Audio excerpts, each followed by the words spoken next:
Hello guys, very good morning. ಎಲ್ಲರೂ ಹೇಗಿದ್ದೀರಾ? So I hope ಎಲ್ಲರೂ ಚೆನ್ನಾಗಿದ್ದೀರಾ ಅಂತ ಅಂದ್ಕೊಂಡಿದ್ದೀನಿ. ನಾನು ಕೂಡ ಈಗ ತುಂಬ ಚೆನ್ನಾಗಿದ್ದೀನಿ. ಆಲ್ಮೋಸ್ಟ್ ಟೈಮ್ ಬಂದು ಈಗ 11:30 ಆಗಿದೆ. ಸೊ ಮನೆ ಹತ್ರ ಹೋಗಬೇಕು. ಅಂಗಡಿ ತೆಗಿಯೋದಕ್ಕೂ ಕೂಡ ಸ್ವಲ್ಪ ಲೇಟ್ ಆಯಿತು, ಬಟ್ ಹೋಗಬೇಕು. ಇವತ್ತಿನ ವ್ಲಾಗಲ್ಲಿ ನನ್ನ ತಮ್ಮನೇಲಿ ನೋಡಿದ ತಕ್ಷಣ ನಿಮ್ಗೆ ಗೊತ್ತಾಗಿರುತ್ತೆ. ಸೊ ಅದ್ರ ಬಗ್ಗೆ ಕಂಟಿನ್ಯೂ ಮಾಡ್ತೀನಿ. ಅದಕ್ಕೂ ಮುಂಚೆ ಇನ್ನೂ ಯಾರ್ಯಾರು ನನ್ನ ಚಾನಲ್ಗೆ ಸಬ್ಸ್ಕ್ರೈಬ್ ಆಗಿಲ್ಲ, ಸೊ ಪ್ಲೀಸ್ ಸಬ್ಸ್ಕ್ರೈಬ್ ಮಾಡ್ಕೊಂಡು ನನಗೂ ಕೂಡ ಸಪೋರ್ಟ್ ಮಾಡಿ ಅಂತ ಕೇಳ್ಕೊತೀನಿ. ಹಾಗೆ ಇಲ್ಲಿವರೆಗೂ ಯಾರ್ಯಾರು ನನ್ನ ಚಾನಲ್ಗೆ ಸಬ್ಸ್ಕ್ರೈಬ್ ಮಾಡಿದ್ದೀರಾ, ಸಪೋರ್ಟ್ ಮಾಡಿದ್ದೀರಾ, ಹಾಗೆ ಕೆಲವೊಬ್ಬೊಬ್ಬರು ಮೆಸೇಜ್ ಕೂಡ ಮಾಡ್ತೀರಾ. ನಿಮ್ಮ ಕಮೆಂಟ್ಸ್ನ ನೋಡಿದರೆ ಒಬ್ಬರದ್ದು ಖುಷಿ ಆಗುತ್ತೆ, ಒಂದು ಥಾಟ್ ಹೇಳ್ಕೊಡ್ತೀರಾ. ಅವರೆಲ್ಲರಿಗೂ ಕೂಡ ನನ್ನ ಕಡೆಯಿಂದ ಸ್ಪೆಷಲಿ ಹಾರ್ಟ್ಲಿ ಥ್ಯಾಂಕ್ಸ್ ಅಂತ ಹೇಳ್ತಾ, ಅಂಗಡಿ ಕೂಡ ತೆಗಿಯೋಕ್ಕೆ ಹೋಗಬೇಕು. ಬಿಸಿನೀರು ಕಾಯಕ್ಕೆ ಇಟ್ಟಿದ್ದೀನಿ. ಸೊ ನೀರು ಕುಡಿದ್ಬಿಟ್ಟು ಅಂಗಡಿ ಹತ್ರ ಹೋಗೋಣ. ಅಂಗಡಿ ಓಪನ್ ಮಾಡಿ ಇನ್ನೇನು ಇವಾಗ ಹುಡುಗರಿಗೂ ಕೂಡ ರಜಾ ಇದೆ, ಮನೆ ಹತ್ರನೂ ಕೂಡ ಹೋಗಿ ಬರಬೇಕು. ಸೊ ಅಂಗಡಿ ತೆಗಿಯೋಕ್ಕೆ ಟೈಮ್ ಆಗಿದೆ. ಅಂಗಡಿ ತೆಗೆದು ಆಮೇಲೆ ಕಂಟಿನ್ಯೂ ಮಾಡ್ತೀನಿ ಗಾಯ್ಸ್. ಸ್ಲಿಪ್ಪರ್ ಹಾಕೊಂಡ್ರಾ? ಹಾಕೋ ಬೇಗ ಬೇಗ, ಟೈಮ್ ಹೋಗೋಯ್ತು. ಮಕ್ಕಳು ಆ್ಯಕ್ಚುಲಿ ಮನೇಲಿದ್ದರೆ ಕೆಲಸ ಮಾಡೋದು ಕಡಿಮೆ, ಸೊ ಕೆಲಸ ಟೈಮ್ ಹೋಗೋದು ಕಡಿಮೆ. ಇನ್ನು ಇವತ್ತು ಟೈಮ್ ಆಗಿದೆ ಅಂಗಡಿ ತೆಗಿಯೋಕ್ಕೆ. ಸೊ ಅಂಗಡಿ ಹತ್ರ ಆ್ಯಕ್ಚುಲಿ ಕಸ್ಟಮರ್ ಕಾಯ್ತಾ ಇದ್ದಾರೆ. ಅವರು ಕಾಲ್ ಮಾಡಿದರು ಅಂತ ಹೇಳಿ ತಲೆನೂ ಬಾಚಿಲ್ಲ, ಹಂಗೆ ಹೊರಟಿದ್ದೀನಿ. ಅವ್ರಿಗೇನು ಬೇಕೋ ಕೊಟ್ಟು ಆಮೇಲೆ ಮನೆ ಹತ್ರ ಹೋಗಿ ಅವ್ರಿಗೂ ಕೂಡ ಕಾಫಿ ಟೀ ಕೊಟ್ಟು ಬರಬೇಕು. ಬನ್ನಿ ಹೋಗೋಣ ಹೋಗೋಣ. ನೋಡಿ ನಮ್ಮ ಮೋಟು ಹೆಂಗೆ ರೆಡಿ ಆಗಿದ್ದಾನೆ. ಮೋಟು ಹೋಗೋಣ. ಬೆಳಗ್ಗೆನೇ ಅವನು ಕಚ್ಚಿಬಿಟ್ಟಿದ್ದಾನೆ, ಅದಕ್ಕೆ ಅವಳು ಅಳ್ತಾ ಇದ್ದಾಳೆ. ಅಕ್ಕಂಗೆ ತಪ್ಪಾಯ್ತು, ಅವನು ತಪ್ಪಾಯ್ತು ಕೇಳಿದ್ದಾನೆ. ಮಕ್ಕಳನ್ನ ಇಟ್ಕೊಂಡು ಇದೆಲ್ಲ ಒಂದು ಲೈಫ್ ಮೆಮೊರಿ. ಈಗಷ್ಟೇ ಮನೆಯಿಂದ ಅಂಗಡಿಗೂ ಬಂದು ಇವರಿಬ್ರು ಕಿತ್ತಾಡಿ ಕಚ್ಚಾಡಿರೋದು ನೋಡಿ ತಗೋಬೇಡ ಸುಮ್ಮನಿರೋ. ಇವರಿಬ್ಬರನ್ನ ಸಮಾಧಾನ ಮಾಡಿ ಈಗ ಅಂಗಡಿಲಿ ಕೂಡ ಕಸ್ಟಮರ್ ಇದ್ದರು, ಅವ್ರಿಗೊಂದು ಸ್ವಲ್ಪ ಲೈನಿಂಗ್ ಬೇಕಾಗಿತ್ತು, ಕೊಟ್ಟು ಕಳಿಸಿದ್ದೀನಿ. ಸೊ ಇನ್ನು ಮನೆ ಹತ್ರ ಹೋಗೋಣ ಬನ್ನಿ. ಯಾರ್ಯಾರು ಏನೇನು ಕೆಲಸ ಮಾಡ್ತಿದ್ದಾರೆ ಅನ್ನೋದನ್ನು ಶೇರ್ ಮಾಡ್ತೀನಿ. ಇನ್ನು ಮನೆ ಹತ್ರ ಬಂದೆ ನೋಡಿ. ಇವತ್ತು ಆ್ಯಕ್ಚುಲಿ ಎಲ್ಲ ಡೋರು ಕೂಡ ಫಿಟ್ ಮಾಡ್ತಾಯಿದ್ದಾರೆ. ಸೊ ಮನೆಗೆ ಒಂದು ಡೋರ್ ಫಿಕ್ಸ್ ಮಾಡಿದ್ಮೇಲೆ ಎಷ್ಟು ಚೆನ್ನಾಗಿ ಕಾಣಿಸ್ತಾ ಇದೆ ನೋಡಿ. ಇನ್ನು ರೂಮ್ಗೂ ಕೂಡ ರೆಡಿಮೇಡ್ ಡೋರ್ ಅಂತ ನಾನು ಹೇಳಿದೆ, ಅದನ್ನು ಕೂಡ ಫಿಕ್ಸ್ ಮಾಡಿದ್ದಾರೆ. ಇನ್ನು ಮೇಲ್ಗಡೆ ಎಲ್ಲ ಕಾರ್ಪೆಂಟ್ರು ಮಾಡ್ತಾಯಿದ್ದಾರೆ, ಅಲ್ಲೂ ಕೂಡ ಏನೇನು ಮಾಡ್ತಾಯಿದ್ದಾರೆ ಅನ್ನೋದನ್ನು ಶೇರ್ ಮಾಡ್ತೀನಿ ನೋಡಿ. ಸೊ ಒಂದೊಂದು ರೂಮ್ಗೂ ಒಂದೊಂದು ಡಿಸೈನ್ ಸೆಲೆಕ್ಟ್ ಮಾಡಿದ್ದೀನಿ. ಇವೆರಡು ರೂಮ್ಗೆ ಒಂದೇ ಥರ ಡಿಸೈನು, ಮೇಲ್ಗಡೆ ರೂಮ್ಗೆ ಒಂದೇ ಥರ ಡಿಸೈನು, ಈ ಥರ. ಸೊ ಅದರಲ್ಲಿ ಮಧ್ಯದ ಮನೆದು ಮಾತ್ರ ಡಿಸೈನ್ ಸ್ವಲ್ಪ ಚೇಂಜ್ ಆಗಿಬಿಟ್ಟಿದೆ. ಸೊ ಬನ್ನಿ ಅಲ್ಲೋಗಿ ಯಾವ ಥರ ಚೇಂಜ್ ಆಗಿದೆ ಅನ್ನೋದನ್ನು ಕೂಡ ಶೇರ್ ಮಾಡ್ತೀನಿ ನಿಮ್ಮ ಜೊತೆ. ಜಾಸ್ತಿ ಇರ್ತಾರಲ್ಲ ಟೀ ಕುಡಿದ್ರೆ ಗಟ್ಟಿ ಇರುತ್ತೆ ಅಂತ, ಅಂದರೆ ಸೂರ್ಯನ ಬಾಗಿಲಿರೋದ್ರಿಂದ ಕಾಮಿಡಿ ಮಾಡಿದೆ. ಸೂರ್ಯನ ಬಾಗಿಲಿರೋದ್ರಿಂದ ಮರ ಎಲ್ಲ ಹೋಗುತ್ತಲ್ಲ, ಹಂಗಾಗಿ. ಸೊ ಬನ್ನಿ ಮೇಲೆ ತೋರಿಸ್ತೀನಿ. ಇನ್ನು ಸೆಕೆಂಡ್ ಫ್ಲೋರಲ್ಲೂ ಕೂಡ ಅಷ್ಟೇ. ಸೊ ಡೋರೆಲ್ಲ ಫಿಕ್ಸ್ ಮಾಡಿದ್ದಾರೆ ನೋಡಿ. ನಾನು ಆಗಲೇ ಹೇಳಿದ್ನಲ್ಲ ಮಧ್ಯದ ಮನೆಯದು ಆ್ಯಕ್ಚುಲಿ ಒಂದು ರೂಮ್ಗೆ ಎರಡೆರಡು ಡೋರು ಒಂದೇ ಥರ ಡಿಸೈನ್ ಇರಲಿ ಅಂತ ಹೇಳಿದ್ದೆ. ಇನ್ನು ಆ ಕಡೆ ಬೇರೆ ಡಿಸೈನ್ ಆಗಿಬಿಟ್ಟಿದೆ, ಈ ಕಡೆ ಡೋರ್ದು ಬೇರೆ ಡಿಸೈನ್ ಹಾಕ್ಬಿಟ್ಟಿದ್ದಾರೆ. ಬೈ ಮಿಸ್ಸಾಗಿ ಕಳಿಸಿದ್ದಾರೆ. ಬಟ್ ಇನ್ನೇನು ಒಂದು ಡೋರ್ಗೆ ತಿರ್ಗಾ ಬಾಡಿಗೆ ಎಲ್ಲ ಪೇಸ್ಟ್ ಆಗುತ್ತೆ ಅಂತ ಹೇಳಿ ಹೋಗಲಿಲ್ಲ ಅಷ್ಟೇ. ಯಾಕೆ ಅಂತ ಹೇಳಿದ್ರೆ ಪದೇ ಪದೇ ಖರ್ಚು ಮಾಡೋಕ್ಕೂ ನಮಗೂ ಇವಾಗ ಲಾಸ್ಟ್ ಮೂಮೆಂಟಲ್ಲಿ ಟೈಟ್ ಆಗಿಬಿಟ್ಟಿರುತ್ತಲ್ಲ, ಹಾಗಾಗಿ. ಇನ್ನು ಮೇಲ್ಗಡೆ ಕಾರ್ಪೆಂಟರ್ ಕೆಲಸ ಕೂಡ ಮಾಡ್ತಾಯಿದ್ದಾರೆ. ಇವ್ರು ಬಂದು ಕಿಚನ್ ಡೋರ್ಗೆಲ್ಲ ಅದನ್ನು ನಾನು ಯಾವ ಥರ ಆಗಿದೆ ಫಿನಿಶ್ ಆದಮೇಲೆ ಅನ್ನೋದು ತೋರಿಸ್ತೀನಿ. ಕಿಚನ್ ಡೋರ್ಗೂ ಕೂಡ ಶೀಟ್ ಎಲ್ಲ ಅಂಟಿಸಿ ಅದನ್ನು ಕೂಡ ರೆಡಿ ಮಾಡಿ ಇಡ್ತಾ ಇದ್ದಾರೆ. ಇನ್ನು ಮೇಲ್ಗಡೆ ಆ್ಯಕ್ಚುಲಿ ಇವತ್ತು ಪೇಂಟಿಂಗ್ ಅವರೂ ಬಂದಿದ್ದಾರೆ. ಪೇಂಟಿಂಗ್ ಅವ್ರು ಆ್ಯಕ್ಚುಲಿ ಇವತ್ತು ಒಂದು 2 to 3 ಡೇಸಿಂದ ಬಂದಿರಲಿಲ್ಲ. ಇವತ್ತಂತೂ ಎಲ್ಲರೂ ಒಟ್ಟಿಗೆ ಬಂದುಬಿಟ್ಟಿದ್ದಾರೆ. ಇನ್ನು ನಾನು ಆಗಲೇ ಹೇಳಿದೆ 4 ಜನ ಹೆಣ್ಮಕ್ಳು ಅಂತ. ಅವತ್ತು ಯಾರ್ಯಾರೆಲ್ಲ ಅಮ್ಮನ್ನ ಆಡ್ಕೊಂಡಿದ್ರೋ ಇವತ್ತು ಅವ್ರಿಗೆಲ್ಲ ಉತ್ತರ ಕೊಟ್ಟಿದ್ದೀನಿ ಅಂತ ಅಂದ್ಕೊಂಡಿದ್ದೀನಿ. ಸೊ ಅವರು ಅಮ್ಮನ್ನ ಅಷ್ಟು ಕೀಳವಾಗಿ ನೋಡಿದ್ರು. ಇವಾಗ ಅದೇ ಹೆಣ್ಮಕ್ಳು ನಾವು 4 ಜನನೂ ಇದೇ ಥರ ಸೆಟ್ಲ್ ಆಗಿದ್ದೀವಿ. ಇನ್ನು ಮನೆಗೆ ಹೋಗಿ ಕಂಟಿನ್ಯೂ ಮಾಡ್ತೀನಿ ಬನ್ನಿ ಗಾಯ್ಸ್. ಸೊ ನೋಡಿದ್ರಲ್ಲ ಗಾಯ್ಸ್, ಈಗಷ್ಟೇ ಮನೆಗೆ ಕೂಡ ಬಂದಿದ್ದೀನಿ. ಮನೆಗೆ ಬಂದು ಆ್ಯಕ್ಚುಲಿ ಅಲ್ಲಿ ನೋಡ್ತಾ ಇರ್ಬೋದು ಅಡುಗೆ ಮನೇಲಿ ಅಡುಗೆ ಮಾಡೋಕೆ ಒಂದು ಕಡೆ ಅನ್ನಕ್ಕೆ ಒಂದು ಕಡೆ ಸಾಂಬಾರಿಗೆ ಇಟ್ಟಿದ್ದೀನಿ. ಇನ್ನು ರಿತೀಕ್ಷಾ ಮತ್ತು ಋತ್ವಿಕ್ ಇಬ್ಬರೂ ಅಂಗಡಿಲಿದ್ದಾರೆ. ನಂದೊಂಥರ ಡ್ಯೂಟಿ, ಇಲ್ಲ ಮನೇಲಿ ಇಲ್ಲ ಅಂಗಡೀಲಿ, ಈ ಥರ ಶಿಫ್ಟ್ ಆಗ್ತಾನೆ ಇರುತ್ತೆ. ಅಂಗಡಿಲಿದ್ದರೆ ಮನೇಲಿರಬೇಕು, ಮನೇಲಿದ್ದರೆ ಅಂಗಡಿಲಿರಬೇಕು, ಇಲ್ಲ ಮನೆ ಹತ್ರನೂ ಹೋಗಬೇಕು, ಈ ಥರ ನಡೀತಾ ಇರುತ್ತೆ. ಸೊ ನಾನು ಯಾಕೆ ಇದನ್ನು ಹೇಳ್ತಾ ಇದ್ದೀನಿ ಇವತ್ತು ಅಂದರೆ ಗೈಸ್, ತಮ್ನೇಲಲ್ಲಿ ನೋಡಿದ ತಕ್ಷಣ ನಿಮ್ಗೆ ಆಲ್ರೆಡಿ ಅರ್ಥ ಆಗಿರುತ್ತೆ. ಯಾರನ್ನೂ ಅಷ್ಟೇ ಕೀಳಾಗಿ ನೋಡೋಕ್ಕೆ ಹೋಗಬೇಡಿ. ಒಂದು ಕಾಲದಲ್ಲಿ ನಮ್ಮಮ್ಮನಿಗೆ ಎಲ್ಲರೂ ಆ್ಯಕ್ಚುಲಿ ನಿನಗೆಲ್ಲರೂ ಹೆಣ್ಮಕ್ಳೇ, ನಾವು ಆ್ಯಕ್ಚುಲಿ ಇರೋದು 4 ಜನ ಹೆಣ್ಮಕ್ಳು.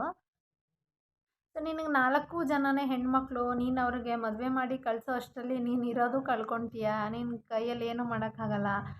ತುಂಬ ಅಂದರೆ ತುಂಬ ಹೀನಾಯವಾಗಿ ಮಾತಾಡಿದ್ದಾರೆ. ಬಟ್ ಹಿಂದೆನೂ ಅಷ್ಟೇ ಮಾತಾಡಿದ್ದಾರೆ. ನಮ್ಮ ಅಮ್ಮಂಗೆ ಅಷ್ಟೇ ನೋವಾಗಿದೆ.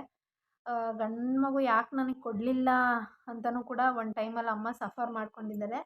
ಯಾಕೆಂದರೆ ಇತ್ತೀಚಿನ ದಿನಗಳಲ್ಲಿ ಒಂದು ಗಂಡು ಇರಲೇಬೇಕು ಅನ್ನೋ ಥರ ಮನಸ್ಥಿತಿ ಜನದ್ದು, ನಮ್ಮದಿರಲ್ಲ ಅಂದ್ರೂ ಕೂಡ ಜನದ್ದು ಮನಸ್ಥಿತಿ ಇಟ್ಕೊಂಡ್ಬಿಟ್ಟಿರ್ತಾರೆ. ಅದು ಎಷ್ಟರ ಮಟ್ಟಿಗೆ ಸರಿನೋ ತಪ್ಪೋ ನನಗೂ ಗೊತ್ತಿಲ್ಲ.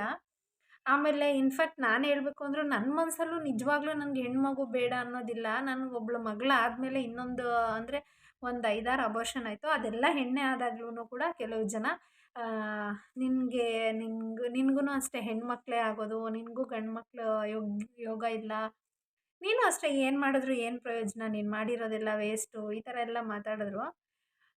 ಇವಾಗ ನಿಜವಾಗ್ಲೂ ಅಂದ್ಕೊತಿದ್ದೀವಿ ನಮಗೆ ನಮ್ಮ ಫ್ಯಾಮಿಲೀಲಿ ಗಂಡು ಮಕ್ಳು ಇಲ್ಲದೆ ಇರೋದೇ ಒಳ್ಳೆಯದಾಯಿತು ಅಂತ. ಯಾಕೆ ಅಂತ ಹೇಳಿದ್ರೆ ನಾವು ಅಕ್ಕ ತಂಗಿದಿರು ಎಲ್ಲರೂ ಒಂದು ಬಾಂಡಿಂಗಲ್ಲಿ ಚೆನ್ನಾಗೇ ಇದ್ದೀವಿ ಗೈಸ್.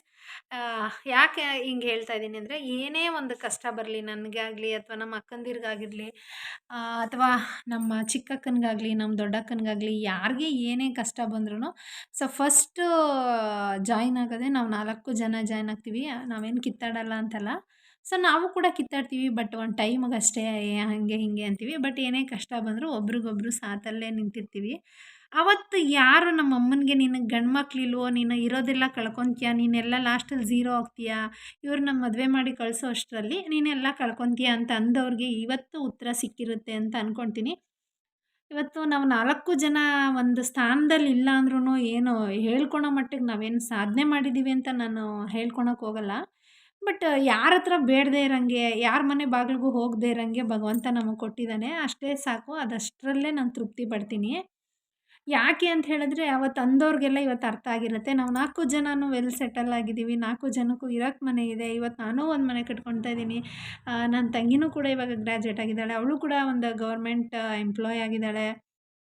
ಇನ್ನೇನು ಬೇಕು ನಮಗೆ? ಸೊ ಹೆಣ್ಮಕ್ಳು ಯಾಕೆ ಹೆಣ್ಮಕ್ಳು ಇರೋದೇ ಬರೀ ಖರ್ಚು ಮಾಡ್ಕೊಂಡು ಹೋಗ್ತಾರಷ್ಟೇ. ಅವ್ರು ಏನೂ ಮಾಡಲ್ಲ ನಮಗೆ. ಅವ್ರನ್ನ ಮದುವೆ ಮಾಡಿ ಕಳಿಸೋ ಅಷ್ಟರಲ್ಲಿ ಸಾಕಾಗ್ಬಿಡುತ್ತೆ ಅಂತ ಹೇಳಿದವರು ಇವತ್ತು ಅದೇ ಹೆಣ್ಮಕ್ಳ ಹತ್ರ ಏನಾದರೂ ಹೆಲ್ಪ್ ಕೇಳ್ತಾರಲ್ಲ, ಆವಾಗ ಅವ್ರಿಗೆ ಅರ್ಥ ಆಗಿರುತ್ತೆ ಅಂತ ಅಂದ್ಕೊಳ್ತೀನಿ. ನಾನು ಅವ್ರನ್ನ ಹೀಯಾಳಿಸ್ಕೋಬೇಕು ಅಥವಾ ಅವ್ರಿಗಿಲ್ಲ ಅಂತ ನಾನು ಹೇಳ್ತಾಯಿಲ್ಲ, ಅಥವಾ ನಮಗೇನೋ ಮನೆ ಆಗಿಬಿಟ್ಟಿದೆ ಅನ್ನೋ ಅಹಂಕಾರದಲ್ಲೇ ಹೇಳ್ತಲ್ಲ. ಯಾರಿಗೇ ಆದ್ರೂ ಅಷ್ಟೇ, ನೀವು ನಿನಗೆ ಹೆಣ್ಣು ಮಗು ಇದೆ, ನಿಂದು ಖಾಲಿ ಆಗಿಬಿಡುತ್ತೆ ಅಂತ ಫಸ್ಟೇ ಯಾಕೆ ಒಂದು ನೆಗೆಟಿವ್ ಥಾಟ್ನ ಅವ್ರಿಗೆ ತುಂಬಿಡ್ತೀರಾ? ಹಾಗೆ ನೋಡೋಕೆ ಹೋದರೆ ಈಗ ನಾವು 4 ಜನ ಹೆಣ್ಮಕ್ಳೇಪ್ಪ, ನಾವೇನೋ ಒಂದು ಮದುವೆ ಆಗಲಿಲ್ವಾ, ಮನೆ ಕಟ್ಕೊಳ್ಳಿಲ್ವಾ, ಇರೋಕ್ಕೆ ಜೀವನ ಮಾಡ್ತಾಯಿಲ್ವಾ, ಗಂಡಂದಿರ ಜೊತೆ ಇಲ್ವಾ? ಏನಿಲ್ಲ. ನೀವು ಗಂಡು ಮಕ್ಕಳನ್ನ ಎತ್ತಿ ಏನು ಸುಖ ತಿಂತಾಯಿದ್ದೀರಾ? ಸೊ ಗಂಡು ಮಕ್ಕಳನ್ನ ಎತ್ತಿ ಎಲ್ಲ ಗಂಡು ಮಕ್ಳಿಗೂ ಅಂತ ನಾನು ಹೇಳಲ್ಲ. ನಮಗೆ ಅಂದವ್ರಿಗೆ ಸ್ಪೆಷಲಿ ನಮ್ಮನ್ನು ನಿಮ್ಗೆ ಹೆಣ್ಮಕ್ಳು ಅಂತ ಅಂದವ್ರಿಗೆ ಈ ವಿಡಿಯೋ. ಗಂಡು ಮಕ್ಕಳನ್ನ ತೊಗೊಂಡು ನೀವು ಏನು ಮಾಡ್ತಾಯಿದ್ದೀರಾ ಹೇಳಿ? ಸಖತ್ತಾಗಿ ಒದೆ ತಿಂತಾಯಿದ್ದೀರಾ. ಅದು ನಮ್ಮಮ್ಮ ಏನು ಮಾಡ್ತಿದ್ದಾರೆ ಹೇಳಿ? ಎಲ್ಲ ಮಕ್ಕಳ ಹತ್ರನೂ ಇದ್ದಾರೆ, ಎಲ್ಲ ಮಕ್ಳಿಗೂ ಸಪೋರ್ಟಿವ್ ಆಗಿದ್ದಾರೆ. ಏನೇ ಒಂದು ಕಷ್ಟ ಅಂತ ಹೇಳಿದ್ರೂ ಪಟ್ ಅಂತ ನನಗೆ ನಮ್ಮಮ್ಮನೇ ಫಸ್ಟ್ ಬರೋದು. ಸೊ ಸದ್ಯಕ್ಕೆ ನಮ್ಮ ಮನೇಲಿ ಹೊಡೆಯೋ ಗಂಡು ಮಕ್ಳು ಯಾರೂ ಹುಟ್ಟಿಲ್ಲ. ಆ ಥರ ಹೊಡೆಯೋ ಗಂಡು ಮಕ್ಳು ಏನಾದರೂ ಹುಟ್ಟಿದರೆ ನಮಗೆ ಅಂಥವ್ರು ಬೇಡವೂ ಬೇಡ.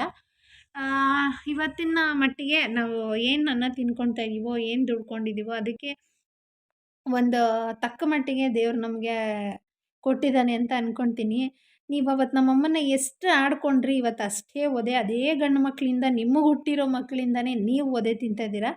ನಮ್ಮಮ್ಮ ಹೆಣ್ಮಕ್ಳು ಅಂತ ನೀವು ಆಡ್ಕೊಂಡ್ರೆ ಅದೇ ಹೆಣ್ಮಕ್ಳಿಂದ ನಮ್ಮಮ್ಮ ಅದೇ ಹೆಣ್ಮಕ್ಳ ಜೊತೆ ನೆಮ್ಮದಿಯಾಗಿದ್ದಾರೆ. ಮೇಯ್ನ್ ಬೇಕಾಗಿರೋದು ಇಲ್ಲಿ ನೆಮ್ಮದಿ ಇರಬೇಕು. ಸೊ ಅದು ನಿಮಗಿಲ್ಲ. ಅವತ್ತು ಅಂದಿದ್ದಕ್ಕೆ ಇವತ್ತು ದೇವರು ನಿಮಗೆ ಉತ್ತರ ಕೊಟ್ಟಿದ್ದಾನೆ ಅಂತ ಅಂದ್ಕೊಳ್ತೀನಿ. ಯಾರಿಗೂ ಅಷ್ಟೇ, ನೀವು ಸಾಮಾನ್ಯವಾಗಿ ಒಂದು ಹೆಣ್ಣು ಅನ್ನೋದನ್ನು ಒಂದು ಕೀಳು ಭಾವನೆಯಲ್ಲಿ ಮಾತಾಡ್ತಿರಲ್ಲ, ಅದನ್ನು ಮಾತಾಡೋದಕ್ಕೆ ಹೋಗಬೇಡಿ.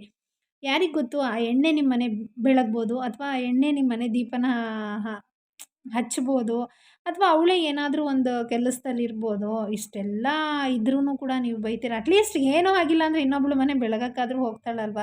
ಯಾಕೆ ಮಾತಾಡ್ತೀರಾ? ಗಂಡು ಹೆಣ್ಣು ಇವೆರಡರಲ್ಲಿ ಏನು ಡಿಫ್ರೆನ್ಸ್ ನೋಡ್ತೀರಾ? ಗಂಡಾದರೆ ನಿಮ್ಮ ಮನೇಲೇ ಇರ್ತಾರೆ, ಹೆಣ್ಣಾದರೆ ಇನ್ನೊಬ್ರ ಮನೆಗೆ ಹೋಗ್ತೀವಿ ಅಷ್ಟೇ ತಾನೇ? ಇಬ್ಬರೂ ನಿಮ್ಮ ಮಕ್ಕಳೇ ತಾನೇ. ಬಟ್ ಅದರಲ್ಲಿ ಯಾಕೆ ಈ ಥರ ಮಾಡ್ತೀರಾ? ಮಾತಾಡೋಕ್ಕೆ ಹೋಗಬೇಡಿ. ನಿಮ್ಮನ್ನು ನೋವು ಮಾಡಬೇಕು ಅಂತ ನಾನು ಮಾತಾಡಿಲ್ಲ. ಅವತ್ತು ನೀವು ನಮ್ಮಮ್ಮನ್ನ ಎಷ್ಟು ನೋವು ಮಾಡಿದ್ದೀರಾ ಅನ್ನೋದನ್ನು ತಿಳಿಸ್ತಾ ಇದ್ದೀನಿ ಅಷ್ಟೇ. ಆ ಟೈಮಲ್ಲಿ ನಾವು ಕೂಡ ಅರ್ಥ ಮಾಡ್ಕೊಳೋ ಕೆಪಾಸಿಟಿಲಿ ಇರಲಿಲ್ಲ. ನಾವು ಕೂಡ ಸಣ್ಣ ಮಕ್ಕಳು. ಹೆಣ್ಣಾಯಿತು ಗಂಡಾಯಿತು ಇದ್ರದ್ದು ಪರಿಜ್ಞಾನನೇ ನಮಗೂ ಕೂಡ ಇರಲಿಲ್ಲ. ಈ ಥರ ಇದರಿಂದ ಇಷ್ಟು ನೋವಾಗುತ್ತೆ ಅನ್ನೋದನ್ನು ಕೂಡ ನಮಗೆ ಗೊತ್ತಿರಲಿಲ್ಲ. ನಾವು ಆಟ ಆಡೋ ಮಕ್ಕಳು. ಅವಾಗ ನಮ್ಮಮ್ಮ ಒಬ್ಬಳೇ ನೋವು ಅನುಭವಿಸ್ತಾಳೆ. ಬಟ್ ಈಗ ಅದು ನನಗೆ ಎಕ್ಸ್ಪೀರಿಯನ್ಸ್ ಆದಾಗ ಆ ನೋವೇನು, ಆ ಸಂಕಟ ಏನು ಅನ್ನೋದು ನನಗೆ ಅರ್ಥ ಆಗಿದೆ. ಆ ನೋವಿಗೆ ಇವತ್ತು ನಾವು ಮದ್ದು ಕೊಡಬೇಕು ಅಂತ ಹೇಳಿ ಇವತ್ತು ದೇವ್ರ ದಯೆಯಿಂದ ಎಲ್ಲ ಹೆಣ್ಮಕ್ಳಿಗೂ ಒಂದು ಹೆಣ್ಣು ಒಂದು ಗಂಡೇ ಕರುಣಿಸಿದ್ದಾನೆ ನಮ್ಮ ಮನೇಲಿ. ಬಟ್ ಹೆಣ್ಣು ಹೆಚ್ಚು ಗಂಡು ಕಡಿಮೆ ಅಂತ ನಮ್ಮ ಮನೇಲಿ ನಾವು ಯಾರೂ ನೋಡ್ತಾ ಇಲ್ಲ. ಇಬ್ಬರೂ ಈಕ್ವಲ್ಲೇ ಎಲ್ಲ ಮಕ್ಳಿಗೂ ಎಜುಕೇಷನ್ ಚೆನ್ನಾಗಿ ಕೊಡಿಸ್ತಾ ಇದ್ವಿ. ಎಲ್ಲ ಮಕ್ಕಳು ಸಮ ಅಂತಾನೆ ನೋಡ್ತಾ ಇದ್ವಿ. ಅವನಿರ್ತಾನೆ ಇವಳಿರಲ್ಲ, ಇವಳಿಗೆ ಮಾಡಬಾರ್ದು ಅನ್ನೋದು ಯಾವ ಇಂಟೆನ್ಷನು ನಮ್ಮಲ್ಲಿಲ್ಲ. ಸೊ ನೀವು ಅದೇ ಥರ ನೋಡ್ಕೊಳ್ಳಿ. ಅಟ್ಲೀಸ್ಟ್ ಮುಂದೆ ನಿಮ್ಮ ಮನೇಲಿ ಮೊಮ್ಮಕ್ಕಳಾಗ್ತಾರೆ. ಯಾವ ಮೊಮ್ಮಕ್ಕಳಾದ್ರೂ ಭೇದ ಭಾವ ಮಾಡಬೇಡಿ. ಇದು ಹೆಣ್ಣು ಮಗು, ಹೆಣ್ಣು ಮೊಮ್ಮಗಳು, ಗಂಡು ಮೊಮ್ಮಗ ಆಗಿದ್ರೆ ಚೆನ್ನಾಗಿರೋದು ಅಂತ. ಸೊ ಹೆಂಗಿದ್ರು ಅದು ನಿಮ್ಮನೆ ಮಕ್ಕಳೇ. ನಿಮ್ಮನೆ ಮಕ್ಕಳಿಗೆ ನೀವೇ ಅದು ಎಗೇನೆಸ್ಟ್ ಆಗಬೇಡಿ. ಅವ್ರಿಗೆ ಒಂದು ಸಾಧನೆ ಮಾಡೋಕ್ಕೆ ಒಂದು ಸಾಧನೆ ಮಾಡೋಕ್ಕೆ ಕೊಡಿ. ಅವತ್ತು ನಾನು ನಮ್ಮಮ್ಮ ಏನಾದ್ರೂ ಹತ್ಕೊಂಡು ಹೌದು ನನಗೆ 4 ಜನ ಹೆಣ್ಣಾಗ್ಬಿಟ್ರು ಅಂತ ಹತ್ಕೊಂಡು ಕೂತಿದ್ರೆ ಇವತ್ತು ನಮ್ಮಮ್ಮ ನಿಜವಾಗ್ಲೂ ಕೂತ್ಕೊಂಡು ತಿಂತಿರ್ಲಿಲ್ಲ. ಅವತ್ತು ಹತ್ಕೊಂಡು ಕೂತಿದ್ದಕ್ಕೆ ಇವತ್ತು ಕೂತ್ಕೊಂಡು ತಿಂತಾ ಇದ್ದಾರೆ. ಅದನ್ನು ಮನಸ್ಸಲ್ಲಿ ಇಟ್ಕೊಳ್ಳಿ. ಯಾರೂ ಅಷ್ಟೇ ಸಾಮಾನ್ಯವಾಗಿ ಜಡ್ಜ್ ಮಾಡಬೇಡಿ ಹೆಣ್ಮಗು ಅಂತ. ನಿಜವಾಗ್ಲೂ ಆ ಥರ ಮಾಡಿದ್ದಿದ್ದರೆ ನಾನು ಇರ್ತಾ ಇರಲಿಲ್ಲ ಅಂತ ಅಂದ್ಕೊಳ್ತೀನಿ. ಸೊ ನಮ್ಮಮ್ಮ ಅಷ್ಟೇ ಕಷ್ಟಪಟ್ಟು ನಮ್ಮನ್ನು ಸಾಕಿದ್ದಾಳೆ, ಸಲಹಿದ್ದಾಳೆ. ಇವತ್ತು ಅಷ್ಟೇ ಕಷ್ಟಪಟ್ಟು ನಾವು ಕೂಡ ಸಾಕ್ತಾಯಿದ್ದೀವಿ. ಅವತ್ತು ಏನಾದರೂ ನಾವು ನಮ್ಮಮ್ಮಂಗೆ ಗೊತ್ತಿಲ್ದಿರ ಮಾತಾಡಿರ್ಬೋದು, ಮಾತಾಡಿರಲ್ಲ ಅಂತ ಹೇಳಲ್ಲ. ಬಟ್ ಇವತ್ತು ನಾವು ತಾಯ್ತನ ಕಂಡ ಮೇಲೆ ಅದರ ನೋವು ಏನು ಅಂತ ಅರ್ಥ ಆಗ್ತಾಯಿದೆ.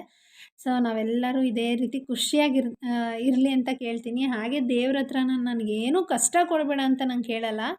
ಎಲ್ಲ ಕಷ್ಟನೂ ತಡ್ಕೊಳೋ ಶಕ್ತಿ ಕೊಡು ಅಂತ ಭಗವಂತನ ಕೇಳ್ತೀನಿ. ಅಮ್ಮ ನಿನಗೆ ಯಾರ್ಯಾರು ನೀನು ಬರೀ ಹೆಣ್ಣುಮಕ್ಳು ನಿನಗೆ ಅಂತ ಹೇಳ್ದವ್ರಿಗೆ ಇವತ್ತು ಉತ್ತರ ನೀನು ಕೊಟ್ಟಿರ್ತೀಯ ಅಂತ ಅಂದ್ಕೊಳ್ತೀನಿ.